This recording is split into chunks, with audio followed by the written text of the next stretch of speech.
Welcome back mga KDB, K-Very, magandang araw sa atin lahat. Andito na naman tayo sa kwentong ibon at tips. Ayun po, ngayon po, ipapakita po ako sa inyo yung play leg kong cock. Nakipag-mate. Dream cock siya, nakipag-mate. Ayos. Yun po yung papakita ko po sa inyo na pwede pala mangyari kahit play leg yung cock, nakipag-mate. Pero conforme po sa cock yan. Conforme po sa pagkaka-play leg na cock. Panoodin nyo to.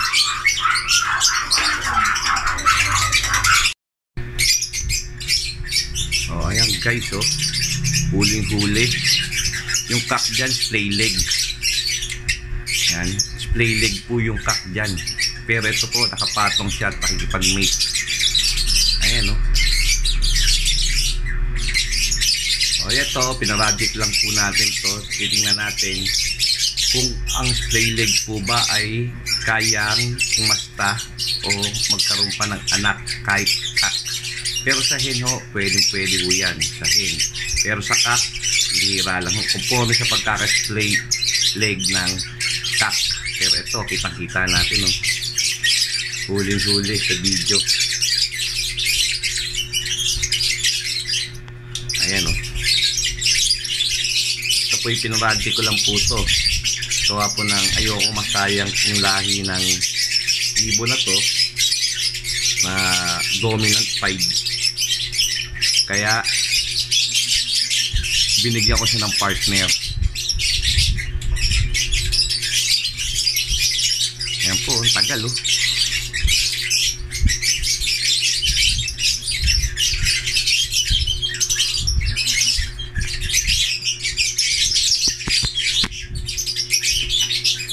Tagal, oh.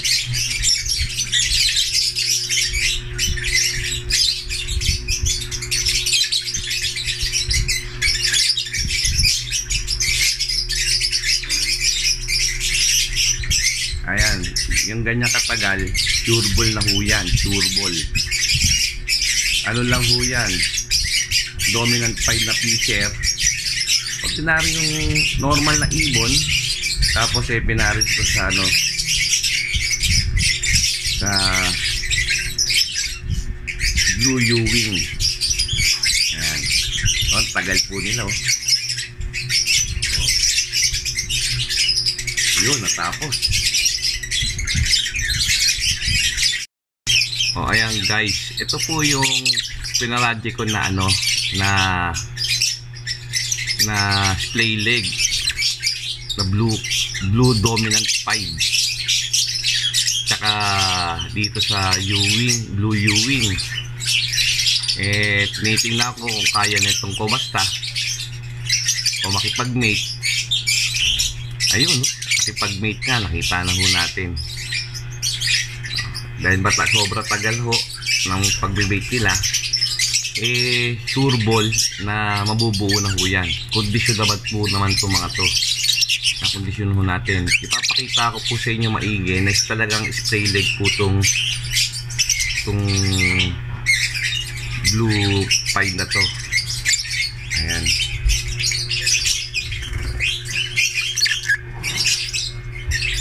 Ang ganda kasi ito ng blue 5 na to. Parang ulap po siya. Ang mga 5 naman ho ay dominant. Ayan ho.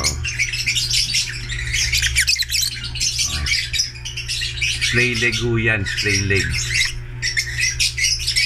Ayan. Ayan. Sana ho mabuo ho to. Ayan, palabasin ho natin, ha, para makita ho natin ang gusto. Ayan. Siguro ang tagal ko na itong pinag-partner, ngayon lang ho nakapatong maigi. Pinag-aralan niya siguro yung pagpatong niya sa 10, paano siya makaka-score.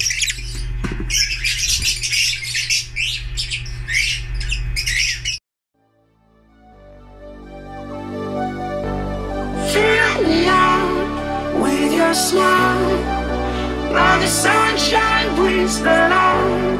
Fill me out with a flame, I will let you in this game. Take me out when I'm down.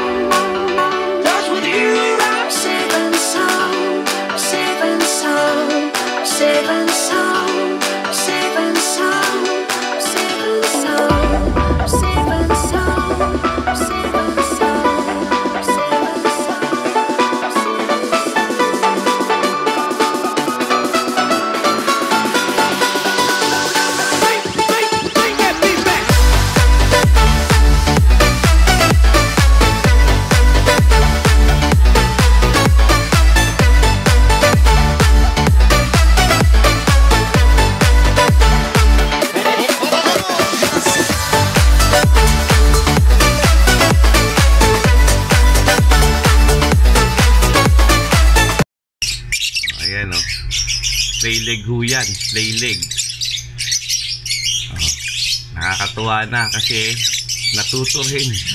natuturin siyang pumatong sa hen. Ayan, ang ganda kasi ng kulay nito kaya gusto ko talagang i-treat ito eh. Kita ho natin ang splay leg ho yan. Ayan o. Saklat.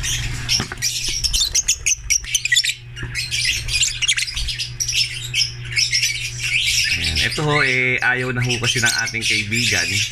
Kaya ibinigay na ho lang sa atin dahil splay leg, di niya mapakinabangan. Ayan, ginawa natin ng paraan. Ayan, binigyan natin ng partner. Kaya ayun. Ayan o. Kaya ayun, buti natuto rin pumatong sa kanyang partner. Ayos mga ka-ADV, Avery. Sabagay, hindi naman siya ganun ka-splay leg. Hindi yung bukang talagang hindi makalipad. Usually kasi hen, okay lang kung mag-splay leg ang hen. Gawa ko ng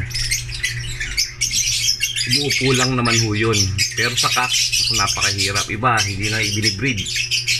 Pero ako gumawa tayo ng paraan dahil sayang ho itong ibon na to. Ayun, no, nakita natin kanina. Nakapag-mate na po siya. Ganun lang ho kasimple. Ayun, kaya ho tayo, kung may mga splay leg ho tayo kahit cock, ano natin maigi, bigyan ho natin ng partner. Kasakaling makabuo o makapag-mate pa siya. O, ayan. O, ayun po guys, nakita na po natin, ina-update ko lang po kayo dito sa isang project po natin na splay leg na kayang kumasta. Ngayon, mag-aantay na lang po tayo dito ng itlog. Bibilang po tayo 9 to 15 days para mangitlog ito. Parang normal lang ho siya. Ayan.